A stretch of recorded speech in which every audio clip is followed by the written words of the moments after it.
अंधे हमें शहर की रास्ता बता रहे हैं, लंगड़े जो हैं वो हमको चलना सिखा रहे हैं, वो हमको मोहब्बत की पोथी पढ़ा रहे हैं, जो अपनी प्रेमिका से राखी बंधा रहे हैं। है आंसुओं में डूबी मेरी प्रेम की कहानी, अंदर से है बुढ़ापा बाहर से है जवानी, नजरों से तेरे नजरे कैसे मिलाऊं जानी, तेरी दाई आंख कानी मेरी बाई आंख कानी। चलिए आज हम रस पढ़ने वाले हैं। रस क्या है और पूरी जितने भी रस हमारे एग्जाम में आते हैं सारे रस आज के वीडियो में कवर हो जाएंगे। ठीक, इसके बाद आपको रस पढ़ने की आवश्यकता नहीं, जो क्लास 12 तक की लेवल की रस आती हैं वो सारे रस आज हम इस वीडियो में पढ़ लेंगे। ठीक, और पूरी अच्छी तरीके से सबसे आसान आसान उदाहरण के साथ पढ़ेंगे। ठीक, सबसे इजी इजी एग्जाम्पल के साथ पढ़ेंगे। तो रस, चलिए स्टार्ट करते हैं। रस होता क्या है? रस क्या है? 5 लीटर पानी में 3 किलो चीनी, 1 किलो नमक, 9 नींबू का जूस से बने समांगी मिश्रण से बने विलयन को पीने से जो आनंद की अनुभूति होती है उसे रस कहते हैं। क्या? ऐसे नहीं, रस की परिभाषा पीने वाली रस होती है। ठीक, ये रस की परिभाषा कैसे होती है? देखिए, रस रस है, रस आज हम पढ़ेंगे। रस रस की परिभाषा क्या होती है?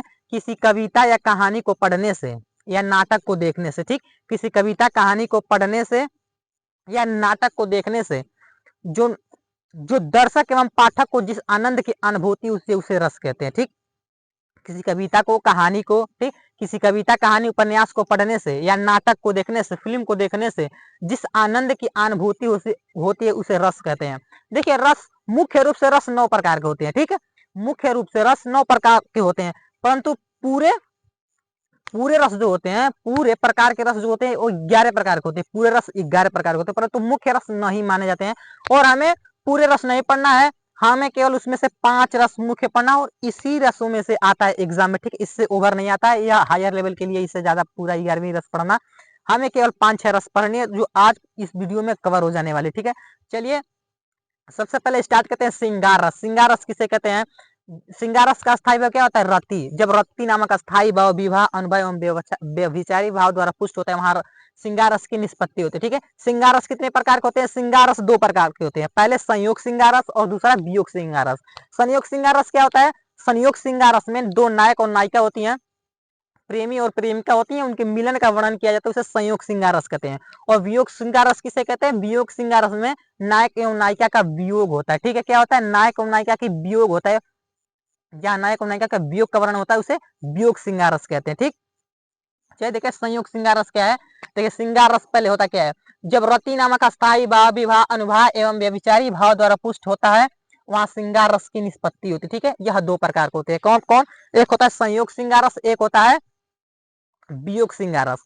जो संयोग श्रृंगार रस है उसके अच्छे अच्छे उदाहरण देखिए, यहाँ पे लिखे हैं 2 उदाहरण है स्पष्टीकरण के साथ। आपको एग्जाम में पूरी स्पष्टीकरण के साथ लिखनी है, इससे आपकी एक भी मार्क्स कटने वाले नहीं है।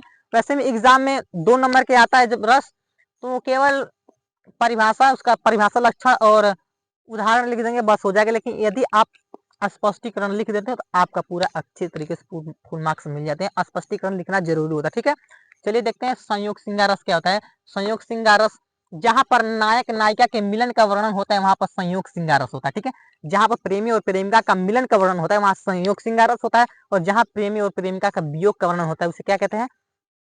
वियोग श्रृंगार रस। ठीक है, वियोग श्रृंगार रस को विप्रलंब श्रृंगार रस भी कहते हैं, याद रखिएगा। ऑब्जेक्टिव क्वेश्चन में कभी आ जाते हैं विप्रलंब रस किसे कहते हैं। ठीक है, तो विप्रलंब मतलब वियोग। ठीक है, वियोग श्रृंगार रस। देखिए संयोग श्रृंगार रस की क्या है? बतरस लालच लाल की मुरली धरी लुकाए, सौ करे भवानी हंसे, देन कहे नटी जाए बिहारी, देन कहे नटी जाए। अरे बतरस लालच लाल की मुरली धरी लुकाए, असो करे मोहनी हंसाए, देन कहे नटी जाए बिहारी, देन कहे नटी जाए। श्री कृष्ण के जो मुरली है, बांसुरी है, वो राधा जी चुरा लेती हैं, और वो बहुत परेशान होते हैं श्री कृष्ण जी लेने के लिए। अपनी बांसुरी मांगते हैं, वो देती नहीं है, कहती है मैं तो ली ही नहीं, मैं तो चुराई ही नहीं, और उनकी बांसुरी क्या करती है? चुरा लेती हैं। उसी समय का ये वर्णन है क्या है? बतरस लालच लाल की मुरली धरी लुकाए, सौह करें भवहनी हंसे देन कहे नटी जाए। ठीक है, क्या है, श्री कृष्ण के बांसुरी चुरा लेती है राधा जी और मांगते तो देते नहीं है। वहीं पे यहाँ पर संयुक्त सिंगारस में ऐसे देख लिया जाएगा, संयुक्त सिंगारस में है बतरस लालच लाल की मुरली धरी लुकाए, सौ करे भवानी से देने कहे नट जाए। देखिए इसका स्पष्टीकरण क्या है, अस्थाई भाव, सिंगारस का अस्थाई भाव रति होता है, यानी कि संयुक्त सिंगारस का अस्थाई भाव भी रति होगा। ठीक है, आश्रय नायक कृष्ण है, किसके द्वारा या किस पे आश्रय है, यह उदाहरण किस पे आश्रित है, श्री कृष्ण जी का।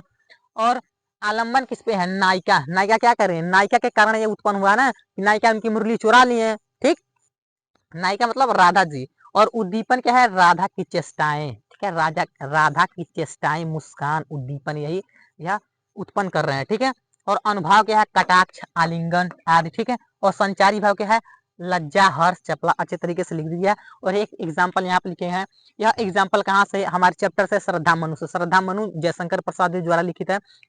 उसमें जब सारे संसार का, पूरे लोक का बिल्कुल समाप्त हो जाती है, सारी चीजें समाप्त हो जाती है, केवल श्रद्धा और मनु बचते हैं। तो जब श्रद्धा सारी बातें अपने मनु से कह लेती हैं, तो उसके बाद मनु बाद में बोलते हैं, मनु पूछते हैं, श्रद्धा सारी चीजें पूछ लेती है, सारी बातें पूछ लेती है मनु से। उसके बाद मनु जब पूछते हैं तो कहते हैं, कौन हो तुम बसंत के दूत, विरस पतझड़ में अति सुकुमार, घन तिमिर में चपला की रेख, तपन में शीतल मंद बेया। ठीक है,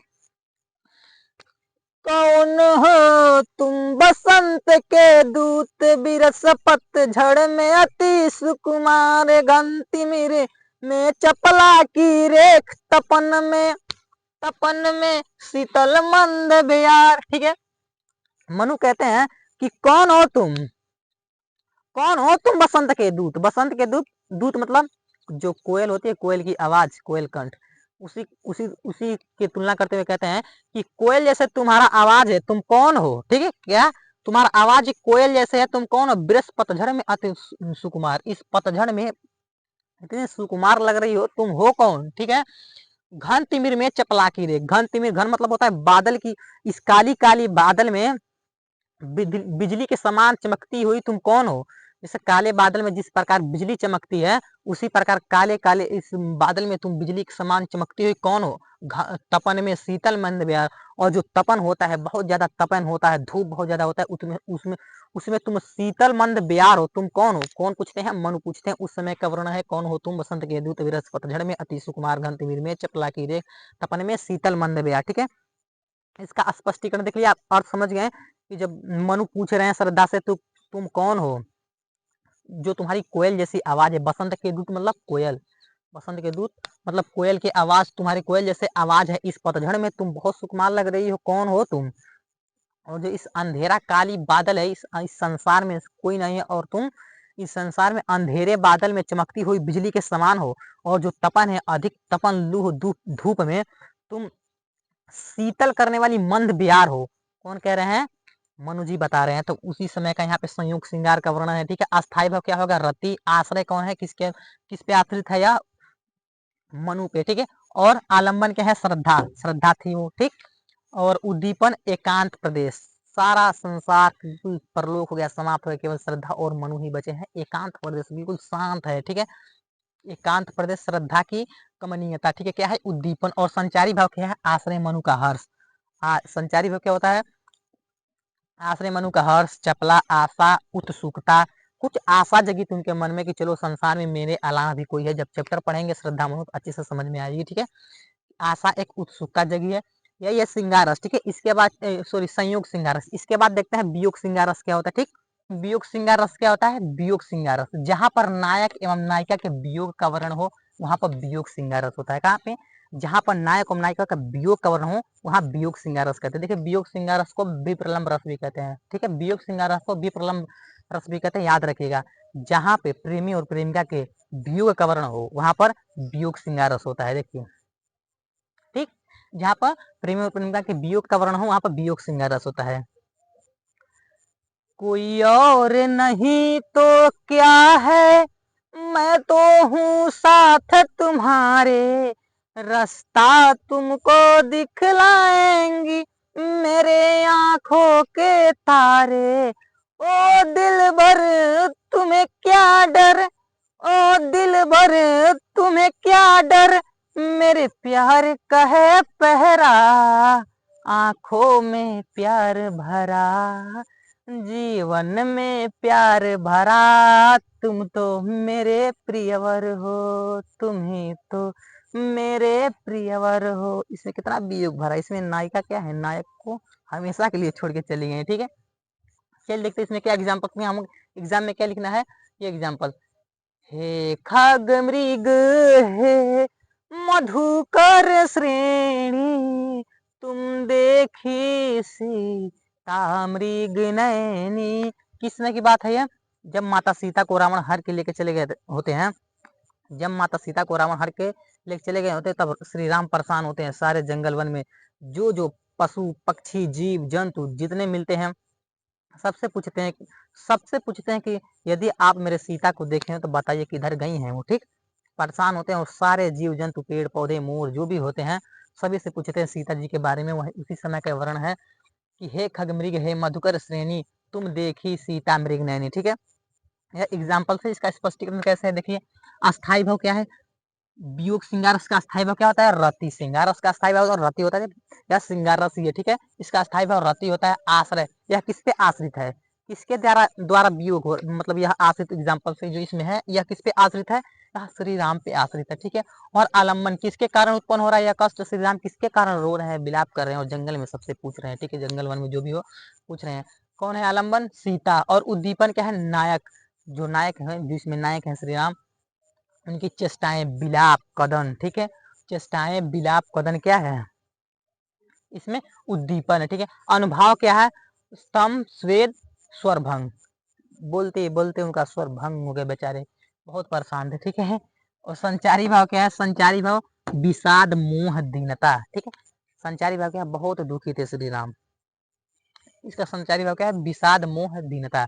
ठीक है, आपको श्रृंगार रस बता दिए। श्रृंगार रस में संयोग श्रृंगार रस, वियोग श्रृंगार रस। एक बात हमेशा याद रखिएगा, जो श्रृंगार रस है यह रसों का प्रधान कहा जाता है। इसमें श्रृंगार रस सभी रसों का प्रधान होता है। ठीक है, जो श्रृंगार रस होता है सभी रसों का प्रधान कहा जाता है। और ये भी कहा जाता है, कहते हैं लोग कि रस है ना, जो रस वह काव्य की आत्मा है। ठीक है, रस को काव्य की आत्मा कहा जाता है। और अलंकार, अलंकार काव्य की शोभा बढ़ाता है। ठीक है, काव्य का आभूषण कहा जाता है अलंकार को, और रस को काव्य की आत्मा कहा जाता है। ठीक है, आप रस में सबसे बड़ा रस, रसों के राजा को पढ़ लिए हैं श्रृंगार रस। ठीक है, उसके बाद चलिए देखते हैं वीर रस। वीर रस क्या होता है, वीर रस, वीर रस का स्थायी भाव क्या होता है, उत्साह। जब किसी युद्ध को देखकर मन में उत्साह नामक अस्थायी भाव, विवाह अनुभव एवं व्यभिचारी भाव उत्पन्न होता है, वहां क्या होता है, वीर रस उत्पन्न होता है। ठीक है, इसका परिभाषा देखिए, जब उत्साह नामक अस्थायी भाव, विवाह अनुभव व्यभिचारी भाव द्वारा पुष्ट होता है, वहां वीर रस की निष्पत्ति होती है। ठीक है, क्या, जब उत्साह नामक अस्थायी भाव, विवाह अनुभव एवं व्यभिचारी भाव द्वारा पुष्ट होता है, वहां पर वीर रस की निष्पत्ति। जो परिभाषा है लगभग लगभग सभी में समान है, केवल आपको अस्थाई भाव है वही बदल जाएगा। ठीक है, उत्साह शोक रति ऐसे बदल जाएगा, जो परिभाषा है वैसे सेम रहेंगे। सारी रस में आप ऐसे ही लिख सकते हैं। ठीक, इसका एग्जाम्पल्स देख लीजिए, इसका एग्जाम्पल्स बहुत हैं। साजी चतुरंग सन अंग में उमंग धारी सरजा, शिवाजी जंग जीतन चलत है। जब शिवाजी एकदम आराम से घोड़े पर तैयार होकर तलवार ले चलते हैं युद्ध पे, उस समय क्या अलग ही नजारा होती है। ठीक है, साजी चतुरंग सनयंग में उमंग धरी, साजी चतुरंग सनयंग में उमंग धरी, सरजा शिवाजी जंग जीतन चलत है। ठीक, इसका अस्थायी भाव क्या है, एक एग्जांपल इसका यहाँ ये भी है कि मैं सत्य कहता हूँ सके सुकुमार मत जानो, मुझे युवराज से भी युद्ध में प्रसिद्ध सदा मानो, मुझे है और की बातें ही क्या गर्व मैं करता नहीं, मामा तथा निज तात से भी समर में मैं डरता नहीं। ठीक है, यह एग्जाम्पल लिख लीजिए या यह एग्जाम्पल लिख लीजिए, दोनों का स्पष्टीकरण सेम होगा। ठीक है, इसका अस्थायी भाव क्या है, उत्साह। आश्रय क्या है, नायक वीर, किस पे आश्रित है, नायक वीर पे। आलम्बन क्या है, शत्रु, शत्रु के द्वारा यह उत्साह नामक अस्थायी भाव उत्पन्न होता है। ठीक है, और उद्दीपन क्या है, युद्ध के बाजे, युद्ध के जो बाजे होते हुए बार बार, मतलब जो नायक होता है उसे क्या करते हैं, उत्सुकता बढ़ाते हैं। ठीक है, और अनुभव क्या होगा इसमें, अंग, सॉरी यहाँ पे अंग, अनुभव इसका अंग स्फुरण रोमांच। ठीक है, और इसकी संचारी भाव क्या होगा, आवेग, हर्ष और रोमांचकता। ठीक है, इसकी संचारी भाव क्या होगा? आवेग, हर्ष और रोमांचकता। एक एग्जाम्पल आप ये भी लिख सकते हैं, क्या मैं सत्य कहता हूँ सखे सुकुमार मत जानो, मुझे यमराज से भी युद्ध में प्रस्तुत सदा मानो, मुझे है और की बात है क्या गर्व में करता नहीं, मामा तथा निजतात से भी समर में डरता नहीं। ठीक है, संयोग श्रृंगार रस हो गया, वीर रस हो गया। अब इसके बाद देखते हैं अगला क्या है? हास्य रस। हास्य रस के तरह देखिए यहाँ पे वीर रस की जो उदाहरण लिख सकते हैं, जैसे एक उदाहरण और है, हर बोलो के मुख क्या था, बुंदेले हर बोलो के मुख, हमने सुनी कहानी थी, खूब लड़ी मर्दानी, वो तो झांसी वाली रानी थी। बहुत सारी एग्जांपल्स है, जिसमें सबसे इजी उदाहरण क्या है? साजी चतुरंग सन अंग में उमंग धरी सजा, शिवाजी जंग जितना चला था। आप ये लिख लीजिए, ये लिख लीजिए, और जो स्पष्टीकरण है इसमें भी लिख सकते हैं। ठीक है, चलिए अब देखते हैं हास्य रस क्या होता है। देखिए हास्य रस क्या होता है? हास्य रस का अस्थायी भाव होता है हंसी। ठीक है, हास्य रस का अस्थायी भाव होता है हंसी या हास। ठीक है, किसी की विकृत वेशभूषा, विकृत मतलब बिगड़ी हुई वेशभूषा। ठीक है, विकृत मतलब किसी की बिगड़ी हुई वेशभूषा आदि को देखकर मन में उत्पन्न हास नामक स्थायी भाव विवाह अनुभाव एवं व्यभिचारी भाव द्वारा पुष्ट होता है। वहां पे क्या होता है? हास रस की निष्पत्ति होती है। ठीक है, हास्य रस देखिए, किसी की विकृत वेशभूषा चेष्टा आदि को देखकर मन में उत्पन्न हास नामक अस्थायी भाव विभाव अनुभाव एवं व्यभिचारी भाव के संयोग से हास रस की निष्पत्ति होती है। ठीक है, हास्य रस क्या होता है? हंसी। हास रस का अस्थायी भाव हंसी या हास होता है। ठीक है, किसी की विकृत वेशभूषा चेष्टा आदि को देखकर मन में उत्पन्न हास नामक अस्थायी भाव विवाह अनुभाव एवं व्यभिचारी भाव के द्वारा पुष्ट होता है। वहां क्या होता है? हास्य रस की निष्पत्ति होती है। ठीक है, हास रस की एग्जाम्पल्स क्या है? देखिए, हाथी जैसी देह है, गेंडे जैसी खाल, तरबूज सी खोपड़ी, खरबूजे सी गाल। ठीक है, आप बताइएगा कि ये कौन है? ठीक है, क्या है, किसको कहा जा रहा है? हाथी जैसी देह है, गेंडे जैसी गाल। ठीक है, हाथी जैसी देह है, गेंडे जैसी खाल, और तरबूज सी खोपड़ी, खरबूज सी गाल। ठीक है, इसका स्पष्टीकरण देख लीजिए। अस्थायी भाव क्या है? हास। आलम्बन क्या है? विकृत वेशभूषा। विकृत मतलब जिसकी वेशभूषा बिगड़ी हुई है, बिगड़ी हुई वेशभूषा वाला व्यक्ति। ठीक है, और उद्दीपन क्या है? विचित्र वेशभूषा, उसकी रूप कैसा है? बिल्कुल विचित्र है, उसी के कारण उत्पन्न हो रहा है हंसी। ठीक है, किसी की वेशभूषा विकृत है, बिगड़ी हुई है, इसी के कारण हंसी आ रही है, तो क्या है? उद्दीपन क्या है? विचित्र वेशभूषा। ठीक है, अनुभव क्या है? हंसना। विकृत वेशभूषा देख के हंसी आती है, ठीक है, इसका अनुभव क्या है? हंसना। संचारी भाव क्या है? हर्ष चपला। एक यहाँ पे एग्जाम्पल सा देखिए, यहाँ पे एग्जाम्पल क्या है? हंसी हंसी भाजे दुल्हा दिगंबर को पाहुन जो आए हिमाचल के उछाव में। हिमाचल पर्वत वाला हिमाचल नहीं, हिमाचल कौन? पार्वती माता, पार्वती के पिता थे। जब जब भोलेनाथ कौन, जब शिव शंकर जी का विवाह होता है तो गए होते हैं कहाँ पे? अपने ससुराल हिमाचल के घर। ठीक है, तो वहां पे उनके उनके गले में सांप और कान में बिच्छू, और उनके भूत प्रेत संघाती से क्या थे? उनके दोस्त, उनके फ्रेंड क्या थे? सब भूत प्रेत थे। तो उन्हीं को देखकर क्या कर रही थी? माता पार्वती की सहेली हंस रही थी, जो वहाँ पे रिश्तेदार थे सब हंस रहे थे। तो क्या वहां पे हास रस की निष्पत्ति हो गई। ठीक है, देखिए, हंसी हंसी भाजे देखी दुल्हा दिगंबर को पाहुन जे आवे हिमाचल के उत्सव में। जो रिश्तेदार आए होते हैं, जो पाहुन आए होते हैं, वो और जो उनकी सखियां होती है, सभी देख देख के उनको हंसती हैं। कौन? दुल्हा कौन थे? शिव जी। ठीक है, इसका स्पष्टीकरण क्या है? अस्थाई भाव हास। आलम्बन कौन है? शिव जी। इसमें आलम्बन शिव जी के कारण उत्पन्न हो रहा है यहाँ पे हास रस। ठीक है, उद्दीपन क्या है? शिव के विलक्षण वेशभूषा। शिव की वेशभूषा कैसी थी? एक तो बेचारे अच्छे कपड़े भी नहीं पहने हुए थे अपने शादी के दिन, यहाँ पे उनके यहाँ गले में सांप, कान में भिक्षुक, भूत प्रेत, दोस्त फ्रेंड, और ऐसे ही चले गए थे विवाह करने के लिए। तो क्या थे? उनको देख के सभी लोग हंस रहे हैं। अनुभव क्या है? स्त्रियों का हंसना, भागना, खड़ा रह जाना आदि। ठीक है, और संचारी भाव क्या है? भय। उनको देखकर सब लोग डर रहे थे। हर्ष चपला। ठीक है, यही अस्थाई भाव। और हास रस के और भी एग्जाम्पल्स है। देखिए, सबसे अच्छी एग्जाम्पल है, आप कभी भूलेंगे ही नहीं। हाथी जैसी देह है, गेंडे जैसी खाल, तरबूज सी खोपड़ी, खरबूजे सी गाल। और ये भूल जाता है तो भूलना कुछ भी नहीं। देखिए, ये भी याद करना आपको, ये भी याद करना। दो दो एग्जाम्पल इसे लिखवा दें कि आपको एग्जाम में कहीं थोड़ी सी मिस्टेक आए तो दूसरा का वाला आपको तुरंत याद आ जाए। स्पष्टीकरण तो बिल्कुल आसान होता है, स्पष्टीकरण तो कोई लिख सकता है। ठीक है, आपको जब एग्जाम्पल पता है तो आप स्पष्टीकरण स्पष्ट रूप से लिख सकते हैं। ठीक है, और एग्जाम्पल है, शुरू में हम देखिए एक उदाहरण है कि बिंदे के वासी उदासी तपोव्रत धारी महाबीनु नारी दुखारे गौतम तरी तुलसी सो कथा सुने भेमुनि वृंदा सुखारे हो ये शिला सब चंद्रमुखी पर से पद मंजुल कंज तिहारे अकिन्नी बलि रघुनायक जो करुणा करी कानन को पग उधारे। जब श्री राम जाते हैं तो गौतम ऋषि की पत्नी अहिल्या थी, वो श्राप के कारण शिला बन गई थी। शिला मतलब पत्थर बन गई थी। तो उनको अपने चरण स्पर्श करते हैं, अपने पैर से छूते हैं तो क्या बनती है? अहिल्या फिर से बन जाती हैं। तो इसी कथा को सुनकर तुलसीदास दास के द्वारा इसी कथा को सुनकर जो विंध्याचल पर्वत पे तपस्वीगण थे, जो तपस्या कर रहे थे, जो महात्मा लोग, वो क्या होते हैं? बहुत खुश होते, कहते अरे तुरी वहां पे गए थे प्रभु और छू दिए पत्थर को तो नारी बन गई, अहिल्या बन गई। यहाँ भी आएंगे तो जितना भी पत्थर है उसको छुआएंगे और क्या वो नारी बन जाएगी और हमारा भी उससे विवाह हो जाएगा। ठीक है, इसी को सुनकर बहुत प्रसन्न हुए। क्या पता है कि वो शराब से बनी थी, अहिल्या जो थी श्राप से पत्थर बनी, तो उन्हें यह वरदान भी मिला था कि जब श्री राम जाएंगे छुएंगे आपको तो आप फिर से अहिल्या बन जाओगे। ठीक है, तो उसी को देखकर, उसी को सोचकर जो विंध्याचल पर्वत के तपस्वीगण होते हैं वो क्या कहते हैं? बहुत खुश होते हैं। ठीक है, वहां पे भी हंसी उत्पन्न हो जाती है, हास्य रस उत्पन्न होता है। एक उदाहरण फिर देख दिए, ये भी उदाहरण आप लिख सकते हैं। क्या है? बिंद के वासी उदासी तपोरत धारी महाबिनु नारी दुखारे गौतम तीय तरी तुलसी सो कथा सुनिभे मुनि वृंद सुखारे हुई है शिला सब चंद्रमुखी पर से पद मंजुल कन्य तिहारे अकिन्नी भली रघुनायक जो करुणा करी कानन को पगुजारे। एक एग्जाम्पल तो हम शुरू स्टार्ट में जब स्टार्ट किए थे तभी आपको बताए थे। क्या था वो? अंधे शहर का हमको रास्ता बता रहे हैं, लंगड़े जो हैं वो हमको चलना सिखा रहे हैं, वो हमको मोहब्बत की पोथा पढ़ा रहे हैं, जो अपनी प्रेमिका से राखी बंधा रहे हैं।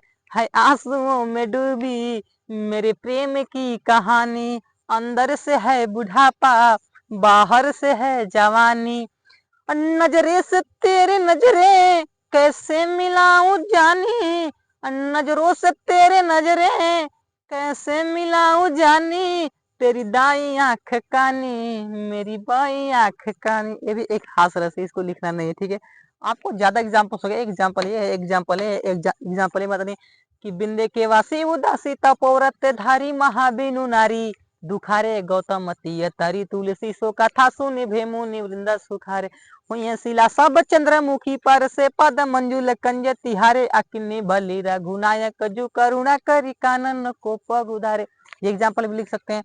आपको इसी दो एग्जाम्पल को अच्छे से याद कर लेना है। ठीक है, और ज्यादा एग्जाम्पल याद करने की जरूरत नहीं है। ठीक है, चलिए अब देखते हैं इसके बाद करुण रस क्या होता है और शांत रस क्या होता है। ठीक, देखिए करुण रस क्या होता है। करुण रस, करुण शोक दुखी क्या है? करुण रस का अस्थाई भाव क्या होता है? शोक।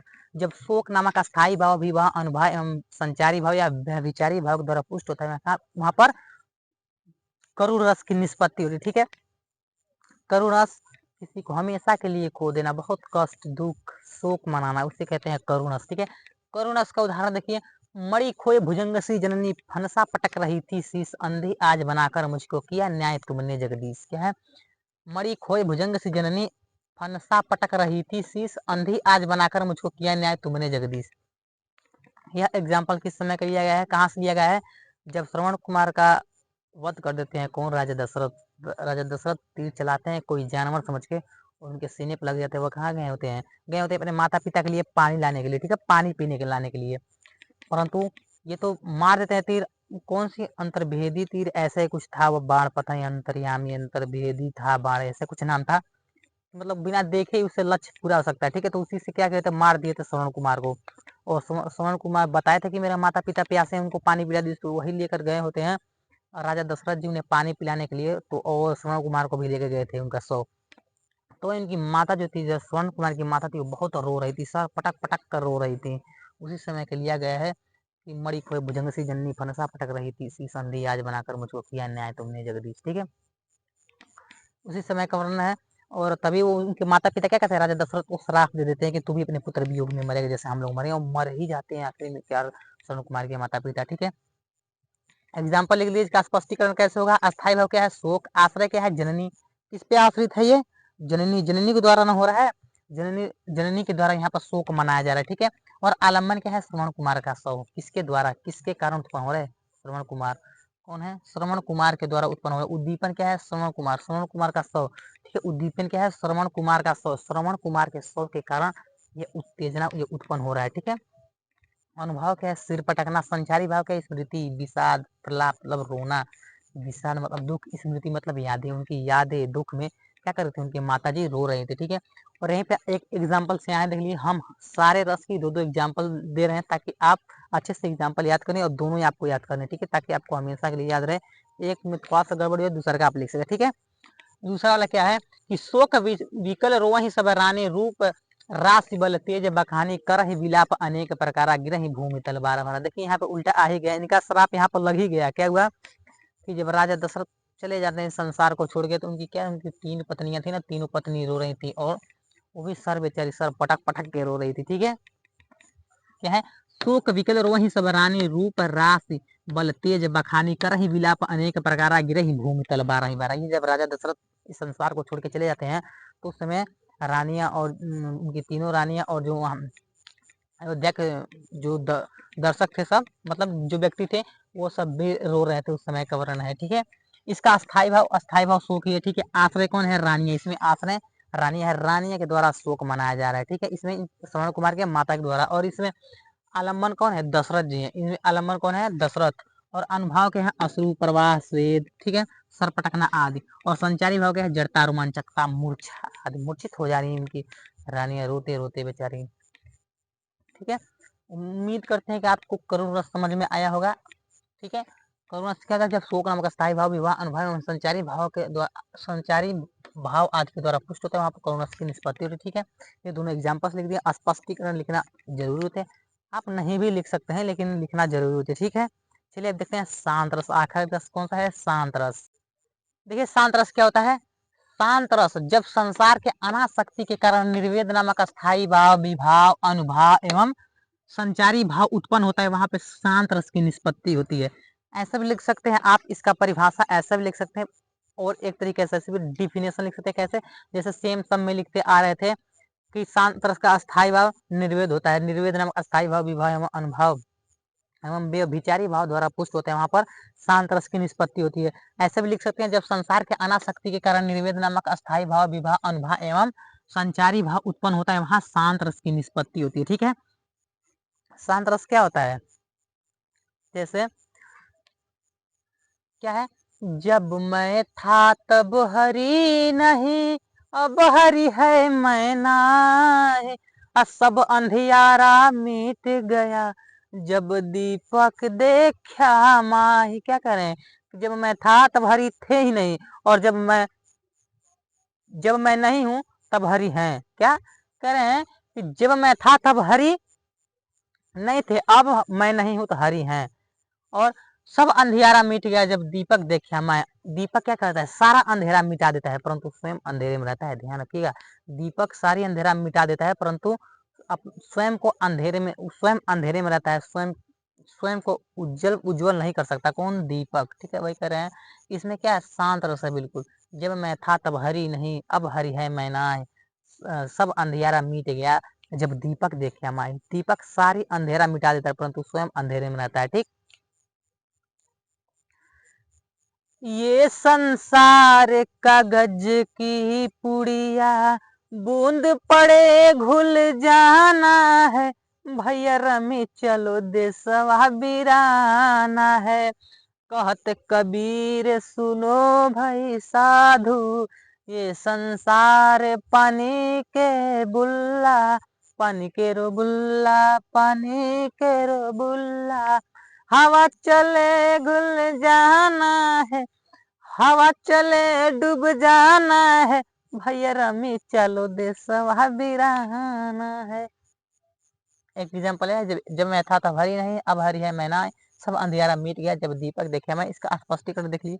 इसका अस्थायी भाव क्या है, निर्वेद। विभाव क्या है, चिंता, संसार की मोह माया से मुक्त। क्या है, चिंता, संसार की मोह माया से मुक्त। अनुभव क्या है, शांति। संचारी भाव क्या है, हर्ष, स्मृति, शांति आदि, ठीक है। एक एग्जाम्पल यहाँ पे है, मन रे परस हरि के चरण, मन रे सुलभ शीतल कमल कोमल, त्रिविध ज्वाला हरण, मन रे परस हरि के चरण। इसका स्पष्टीकरण क्या होगा, इसका स्पष्टीकरण बिल्कुल सेम होगा, ठीक है। यही स्पष्टीकरण इसमें भी लिख सकते हैं, ठीक है। चलिए रस खत्म होता है फाइनली। उम्मीद करते हैं आपको रस समझ में आया होगा। पूरी रस आपको क्लास 12 लेवल तक की एग्जाम में जो रस आते हैं इससे बाहर नहीं आएंगे। आप इतना रस अच्छे से तैयार कर लीजिए, इससे बाहर नहीं आने वाले, ठीक है। पूरे रस और जितना भी एग्जाम्पल लिखवाए सारे एग्जाम्पल जरूर याद कर लीजिए, ठीक है। जय